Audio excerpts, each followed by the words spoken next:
Olá, boa noite a todos. Olá, Rodrigo, tudo bem? Tá me ouvindo? Oi, Meire, boa noite, tudo bem? Estou ouvindo sim, você tá me ouvindo bem? Ah, tô ouvindo bem. Legal. Hoje eu tive que mudar aqui o computador de lugar por causa do cabo, e o meu cabo não alcança na mesa, mas acho que tá aqui nesse cantinho dá para gravar bem, para Sim, fazer a live direitinho. Então, Rodrigo, hoje eu queria assim falar com você sobre um tema assim que é bastante recorrente, né? Uma pergunta que as pessoas fazem bastante, né? O que que a gente faz quando encontra um termo na tradução que você não encontra o significado dele em lugar nenhum? O cliente não tem glossário, não tem no glossário do cliente, você já pesquisou na internet, não achou? Você consegue se lembrar assim, de algum termo que era aqueles assim que sim, é de queimar os neurônios, como o sim, pessoal fala. sim, é sempre, principalmente quando você vai traduzir manual, tanto texto de marketing, né? Texto de marketing, eu até coloquei no Insta aqui algo comentando um desafio que a gente tinha lançado lá, e o pessoal mandou algumas traduções um tanto literais, e eu mostrei como que na prática, às vezes a gente tem que adaptar aquilo para a língua de destino, para que aquilo fique natural para quem está lendo. Aquilo foi um caso, né? Não foi nenhum termo específico, foi uma expressão que eu tive que entender do que se tratava, né? Mas falando assim, de termo, principalmente em trabalhos do alemão para o português, eu já peguei vários termos onde simplesmente você não encontra hoje, né, com a facilidade que você tem o trabalho de tradução foi facilitado porque você tem internet, né? Você tem muitos Sim. glossários e dicionários, tem todo o Google à sua disposição para pesquisar aquele termo, então você joga ele no Google, por exemplo, um termo difícil, você consegue trazer imagens, você consegue trazer outros manuais onde aquilo é apresentado ali em outro contexto, mas, inclusive, aqui, dando uma olhada numa tradução ontem, né, do alemão para o português, eu me deparei com um termo que eu mesmo tive que fazer uma pesquisa aprofundada para entender do que aquilo se tratava. Eu não sei se eu consigo abrir aqui, transmitindo no Instagram, mostrar, porque no Instagram ele transmite na vertical, né, essa live.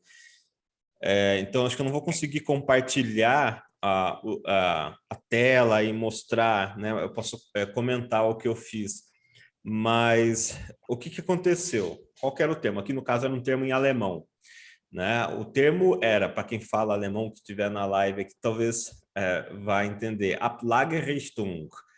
Ablagerrichtung. Então, a gente tinha uma palavra em alemão que era composta por Ablage, que vem do verbo ablegen, que em alguns contextos, armazenar, depositar, recolher para um armazém. E Richtung, que significa direção. Então, você tinha direção de armazenamento, direção de recolhimento, e aí eu precisava encaixar aquilo no contexto. Qual que era o contexto? Né? O tradutor tinha traduzido como direção de reposição. A princípio, a palavra reposição deposição, né? Não é reposição, deposição. Posição, é. Me É. soou muito estranho para um manual técnico, porque eu nunca vi o termo deposição ser usado numa peça, num maquinário. Aquilo soa muito Não, estranho. não. Quando você Tá pesquisa errado. na língua portuguesa, a deposição vem do verbo depor, quando, por exemplo, um político é deposto do seu cargo, né? Então, aquilo ali foi, não, tá estranho. Só que aí, eu não consegui encontrar nada de referência na internet. Né? E aqui que vem a parte interessante do trabalho do tradutor. O tradutor não é aquele só que traduz palavras. Você sim traduz e vai jogando ela, adaptando para o melhor, de acordo com o contexto, mas você também, em alguns casos, você vai se deparar com termos, nesse caso era um manual de um equipamento, de um dispositivo que é novo, foi feito na Alemanha, ele não existe documento sobre aquilo, é uma tecnologia nova. e se tratava de um dispositivo que tinha um pêndulo no meio, e aí o que eu fiz, né, para encontrar a tradução dele? Né, que é o que o trabalho do tradutor também caracteriza, né, o trabalho do Já, né? tradutor, a pesquisa. Eu comecei a pesquisar e eu peguei o manual direto do cliente, o arquivo origem, né? Porque quando a gente traduz, a gente recebe o arquivo já pronto para você abrir na ferramenta e traduzir. Então, você só vê texto. Aí eu peguei o manual original, eu falei, olha, preciso do manual original dele, né? E eu peguei esse manual original e eu fui analisando ali de acordo com o texto, eu encontrei as imagens do manual, né? Tanto como que eu posso dizer?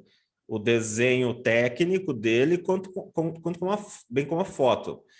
E aí eu comecei a olhar do que se tratava. Então, esse sentido essa direção de deposição que o tradutor tinha traduzido, nada mais, no desenho, se tratava de um vão livre que tinha no meio da peça e tinha um pêndulo no meio ali que, dependendo da carga, esse pêndulo ele ia para a direita ou pela esquerda se deslocando no vão livre, né? Você imagina um pêndulo como se fosse uma âncora ali, atravessada, que Sim. balança de um lado para o outro nesse vão livre. Então, direção de deposição, cara, esse pêndulo ele balançava de um lado para o outro, de acordo com a carga, com o que tivesse envolvido ali. E tinham sensores de movimento também. Olha só, do lado do pêndulo tinham sensores de proximidade. Tinha um termo que era sensor de proximidade, ou seja, o que significava, estava claro para mim que aquele negócio ia se mover de um lado para o outro. Então, o termo Ablagerrichtung, dentro desse contexto, não poderia ser traduzido como sentido de depósito, sentido de armazenamento, sentido de recolhimento. Você não está recolhendo nada, o negócio está só se movendo, né? É uma peça fixa. E eu adaptei esse termo, coloquei como sentido de deslocamento. E nesse Ótimo. caso, você está lidando com um termo novo, num trabalho que o cliente não te mandou glossário nenhum, ele não te mandou mais informações, né? Era um projeto, acho que um arquivo de 3.000 palavras, mais ou menos, um pouco mais. Não tinha informação nenhuma, não tinha fonte de consulta, não tinha nada parecido na internet. E aí o que eu fiz? Neste caso, o que você deve fazer, né? Quem está assistindo a gente aqui na live, o que você faz quando você precisa praticamente criar a tradução de um termo que não existe ainda uma tradução correta, técnica para aquilo, porque não é só você traduzir para o sentido literal. No sentido literal, você não encontra algo que se encaixe. Nesse caso, você informa o cliente, quando você vai entregar o trabalho, você informa o cliente e fala, olha, a tradução sugerida para isso foi essa. Claro que você explica em inglês, coloca a tradução no português, né, que você sugeriu, e explica os motivos, porque analisando o contexto, se levasse no sentido literal que estava, não ia se encaixar. Isso daí vai evitar que o tradutor, que um revisor vá... como que é o termo? Penalizar, né? O, Sim, o, o, tradutor, é, pela escolha. o tradutor pela escolha do tema, até porque assim se tratava de um texto muito técnico, então não tinha muito o que mexer no texto ali para deixar a coisa mais fluida no português, né? O texto era extremamente técnico, era um interruptor de proximidade que estava na estrutura do dispositivo de deflexão, então é uma tradução extremamente técnica. E nesses casos, uma agência ela vai olhar assim, se você não teve erro de concordância, erros crassos de gramática, e principalmente termo, porque nesse caso, se você traduz um termo errado, ele, né, não vai se encaixar com o dispositivo ali, né? E outro termo, exemplo de termo, nesse mesmo dispositivo, tinha que o tradutor se confundiu. O interruptor tinha a fiação dele que ligava no quadro elétrico. Então, tinha um verbo em alemão ali que poderia ser interpretado de duas maneiras, né? Uma delas era pré-passado, né? Tem um verbo específico no alemão para passar fiação. Só que, olhando a figura, olhando a imagem, eu via o cabo já todo instalado e grampeado na estrutura do dispositivo e com a saída já para o quadro elétrico, ou seja, ele não estava como que foi traduzido? O tradutor colocou que a instalação estava preparada para o fio, ou ele estava pré-instalado. Não, ele estava passado na frente. Né? O verbo em alemão eu interpretei ele na frente. Olhando a figura, ele não estava pré-instalado, ele estava instalado na frente, ele estava instalado na parte frontal da Ah, tá. estrutura, colado na Entendi. superfície. Então, Ah, assim, quando a gente... Isso são, assim, casos extremos, que a tradução está difícil, mas nesses casos você solicita o, o manual para o cliente e você começa a esclarecer dúvidas analisando as imagens. Um outro caso que agora que eu lembrei de um torno mecânico que eu fiz a tradução, isso já tem tempo.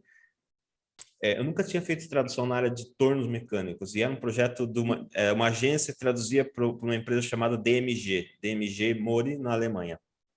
Os tornos deles ocupavam salas inteiras, sabe aqueles tornos que faz tudo sim. sozinho e desenha a máquina? E eu não entendia nada de torno. Para eu traduzir aquilo, eu entendia muito do alemão, já tinha experiência com a área técnica, mas torno era novidade. Para eu traduzir aquilo, eu precisei solicitar o manual original e eu consegui até vídeos do torno funcionando na internet para poder saber se aquilo que eu estava colocando ali na tradução realmente fazia sentido com o que existia.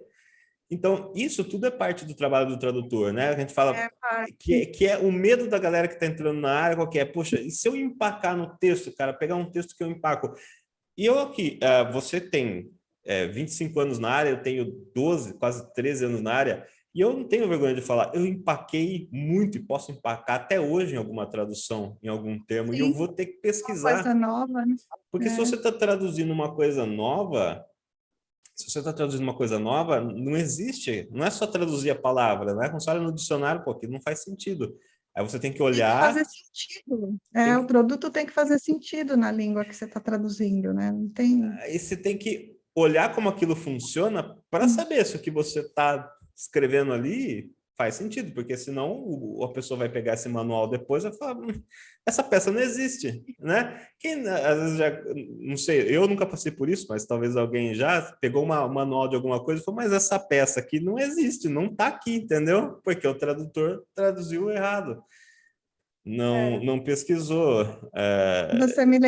Você me lembrou de uma tradução que eu fiz não tem muito tempo, olha, era uma tradução sobre pneus, né? Eu nunca tinha feito, né? O cliente me mandou, eu não imaginava assim quantas partes tem um pneu, né? E são nomes que a gente não está acostumado a ouvir, né? Como usuário, assim, né? Você tem o pneu lá do carro, aro, mas aquelas camadas, tipos de Sim. borracha, tem uma série de coisas. A hora que eu peguei o texto, eu falei, minha nossa. Aí eu pedi para o cliente se eles tinham o manual original para eu poder verificar. Não tinham.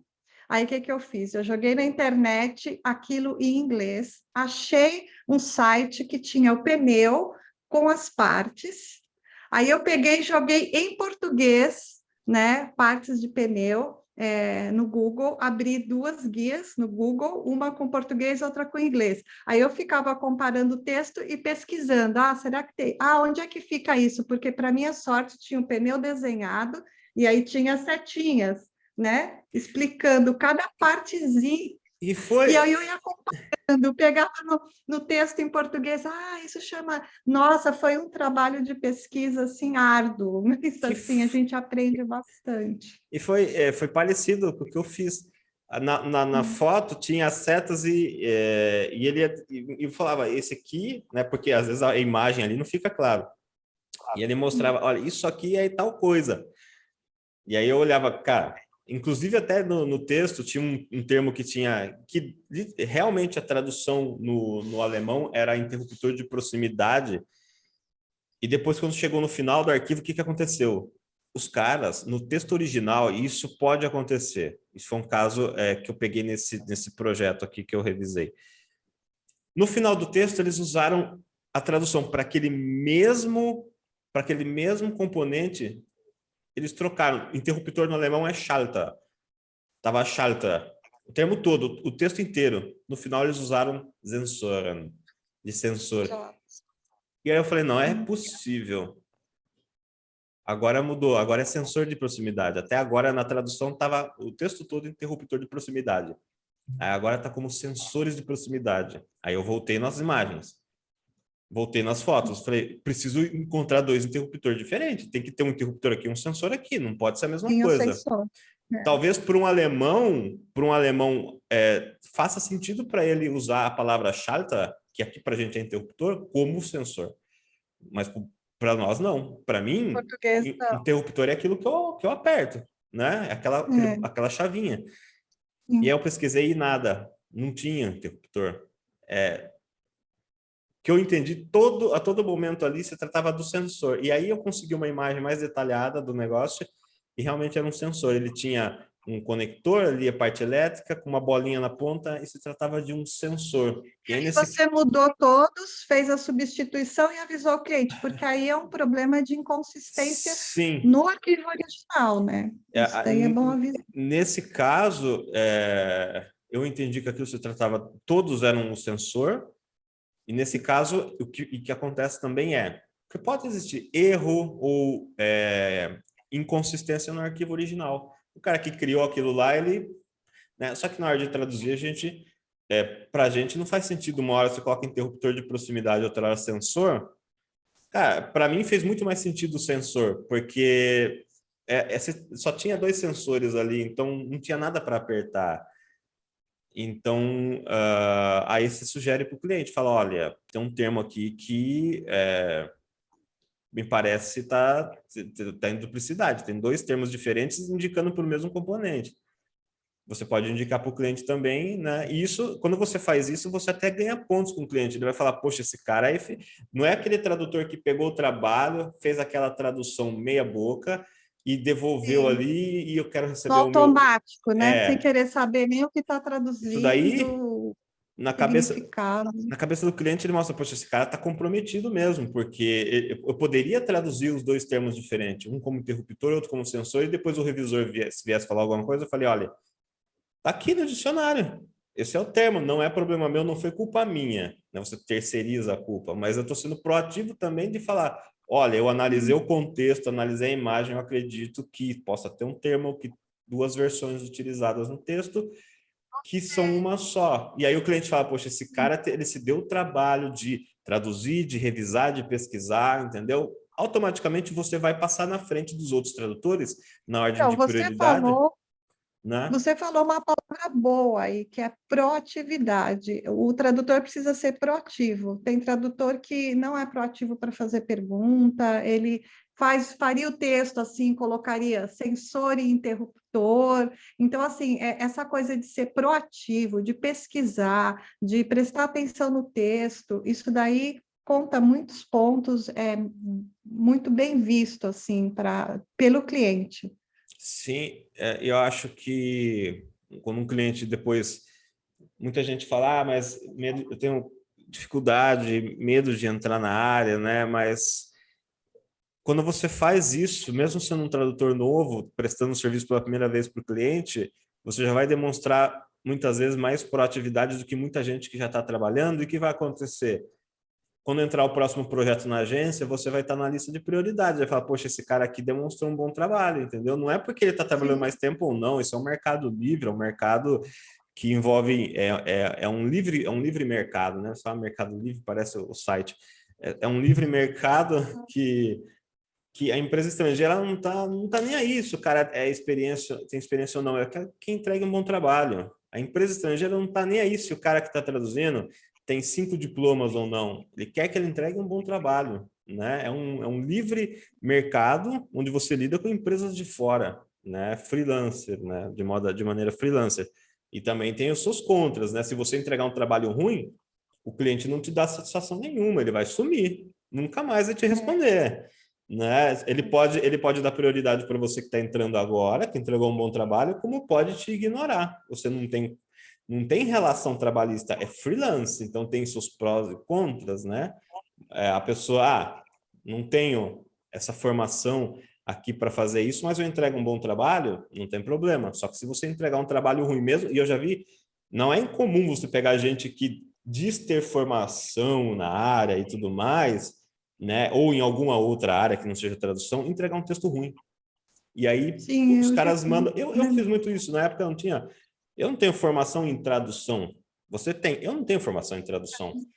E eu, por entregar um bom trabalho e agir de maneira proativa, eu acabei angariando, pegando muito projeto de gente que era assim, se sentia o tradutor, entendeu? Porque a pessoa, não, eu tenho certificados e tudo mais, mas tá, você está lidando com uma empresa estrangeira, você é um freelancer, você é só um prestador de serviço, é só uma relação comercial. Eles não estão nem aí para os seus diplomas. Se você entregar um bom trabalho, eles vão passar para quem está Sim, entregando um bom trabalho. Então, isso pode ser uma vantagem competitiva para quem está começando e se sente inseguro, né? Poxa, como é que eu vou competir também, né? Você vê que de um tema a gente leva para o outro. Tradução de termos difíceis, mas a gente está levando aqui a vantagem disso competitiva, falando de mercado. Você vai demonstrar proatividade e pode se destacar e passar na frente dos outros que, às vezes, a pessoa... Tem muita gente que, eu já estou há um tempo na área, eu não vou fazer essa pesquisa, eu vou entregar isso e é isso mesmo, né? O cliente que se vire, a pessoa começa a pegar muita confiança ali, e aí nessa é a oportunidade da pessoa do novo entrar e pegar esse trabalho, né?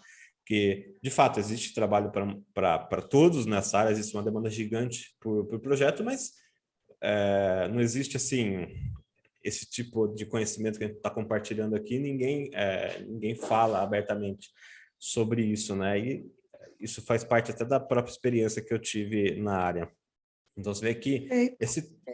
esse tema de termos difíceis, pesquisa, leva para a proatividade, que é um ponto de vantagem que o cara Sim, que está essa é a começando... palavra, proatividade, porque o tradutor é um pesquisador, então ele tem que ir atrás do termo e sugerir para o cliente, olha, como você fez, eu acho, cheguei a essa conclusão por isso e por isso.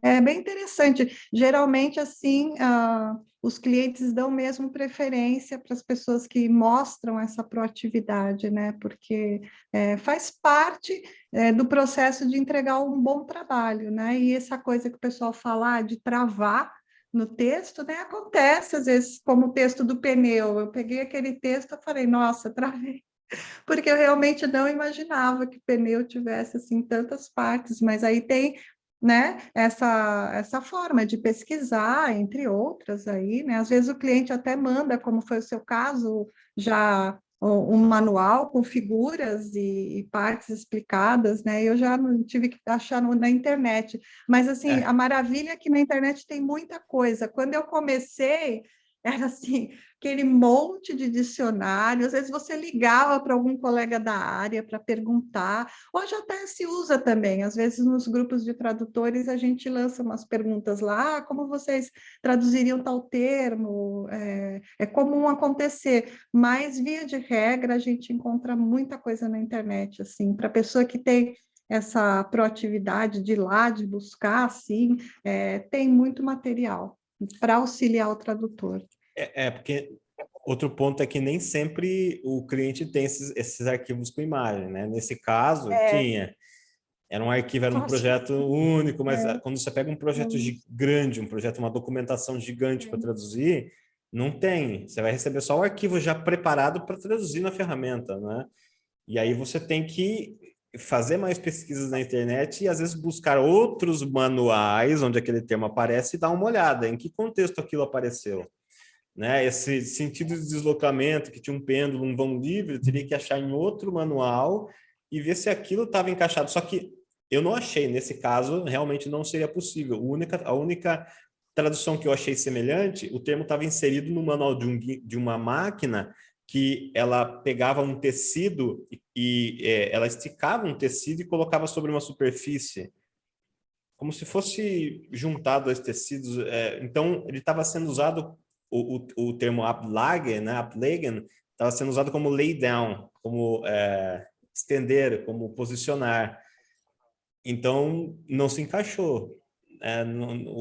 Apareceu esse termo em alemão num contexto totalmente diferente, né? Então, assim, eu tive a opção minha foi, nesse caso, né? No caso, eu tinha o arquivo original, mas nesse caso convém o tradutor solicitar para o cliente, falar, olha, eu preciso você não tem um manual original, informações sobre essa máquina, né? E você, mas se eu ficar pedindo coisa para o cliente, será que não vai me queimar? Tipo, tô ali pedindo coisa e lançando dúvida, mas você justifica. Falei, olha, eu precisaria de mais informações para poder entregar uma tradução mais precisa. Porque esse termo tem diversas possíveis traduções dependendo do contexto, né? Então, o cliente vai ver, poxa, esse cara está empenhado em fazer isso. Não é só receber o arquivo, traduzir ali correndo e entregar e ficar ansioso para receber o pagamento, né? Toda essa relação com o cliente, mesmo por menor que seja o projeto, é uma relação de longo prazo. Existe algo chamado LTV, Lifetime Value, que você faz um trabalhinho ali para o cliente de $500, não acaba ali. Esse cliente vai te passar trabalho para o resto da vida. É verdade. Entendeu? Então, você ganha de maneira recorrente e crescendo. Então, tem gente que relaxa, que faz descaso na área, gente até experiente na área, gente que está há muito tempo. O cara relaxa num trabalho pequeno, e ele perde o cliente que poderia trazer centenas de milhares de reais de ganho para ele por causa de uma bobeira, né? E muitos clientes bons meus começaram mandando trabalho de 3 euros. Eu fiz uns trabalhos É assim, comum isso. falei, meu Deus do céu, eu fiquei, sabe, deu um trabalho para fazer aquilo, foi para ganhar 3 euros, não pagar nem um lanche. Só que eu fiz bem feito porque eu sabia que era uma relação duradoura, que ia longe. Então, tudo isso é aspecto, né? Quem quer entrar na área tem que ter essa visão de como funciona o trabalho, essa relação comercial com os clientes e tudo mais. E tudo isso faz diferença, né? Tudo isso conta. Agora você me lembrou de um trabalho de um cliente que, assim, eu fiz muitos trabalhos com eles. O primeiro trabalho, eu morava no Brasil. O banco cobrava uma taxa para fazer o câmbio. E o trabalho era tão pequeno que a hora que converteu e eles tiraram a taxa, assim, eu recebi acho que nem R$ 10. Eu falei, minha nossa, trabalhei de graça, mas não foi isso, foi um investimento. Por quê? Eu entreguei o trabalho, deu tudo certinho, o trabalho estava bom. Eles me mandaram muita coisa depois, muita coisa. Então, assim, trabalhei num projeto com eles assim bastante tempo. Então, às vezes você acha que não ganhou nada, que o trabalho era pequeno, mas aquilo foi um investimento, não é Sim, verdade? você Eu firmou, considero assim. você, você, a gente costuma dizer assim, né? Em parte de vendas, né? Quando você vai vender algo, como que eu colocaria? Você vocês estavam se conhecendo, né? Você e o cliente Sim, tiveram ali sim. o primeiro encontro, que foi aquele pequeno É, projeto, e ele viu que dava para confiar em você, e a partir dali vocês criaram um relacionamento. É como um namoro, talvez, né? Você não se é, abre para a pessoa de primeira, você começa ali a um restaurante, né? Comer um lanche, depois a gente vê se vai, né? Então começa com um projeto pequeno, depois vai aumentando e essa relação vai crescendo, né? Mas essa é uma visão que quem quer entrar na área tem que ter, né? Mas é verdade, é um tema é bem verdade, interessante é verdade. de se discutir. Bom, antes de encerrar a live aqui, Meire, eu só queria convidar quem está assistindo ao vivo, quem vai ver a gravação dessa live depois, tá, a participar aí da Semana da Tradução, que acontece entre os dias 4 e 11 de abril. Nós vamos dar mais detalhes sobre esse mercado, como funciona, a ferramenta, como que funciona toda essa dinâmica, né? Então, se você quer conhecer mais, ter acesso a informações que você não encontra na internet, ninguém fala praticamente sobre esse assunto, se inscreva. Acho que o link aqui no Instagram está na bio, tá? Está na descrição da bio do Instagram. Cadastre seu e-mail e entre no grupo do WhatsApp que você vai receber todas as informações, tá? Bom, Meri, acho que por hoje a gente pode... Obrigada, Rodrigo, Eu que pelo agradeço. seu exemplo. Muito bom, gostei. Língua alemã Ótimo. dá para trazer muitos exemplos, porque o alemão ele é um Ai, idioma mais difícil de traduzir, então eu tenho muito exemplo do alemão de imagino. tradução. E a base de consulta na internet é pequena, tem pouca tradução do alemão para o português, é tudo para o inglês, só que em muitos casos nem para o inglês tem, né? Então, eu consigo achar bastante exemplos de textos que eu empaquei traduzindo do alemão, mesmo tendo um conhecimento que eu tenho na língua, está lidando universo técnico de coisas que às vezes são É tecnologias verdade. novas, né? É verdade. Mas legal. Bom, Mary, Muito bom. vou encerrar então por aqui a Obrigada, live. Eu Rodrigo. que agradeço. Ah, Tchau, tchau, pessoal que ficou boa assistindo a noite a gente. todos. Obrigada. Se inscrevam Tchau. na Semana da Tradução, tá? Obrigado por ficarem aqui até o final da live e a gente se vê logo, logo. Tchau, tchau, Mary. Tchau, Rodrigo.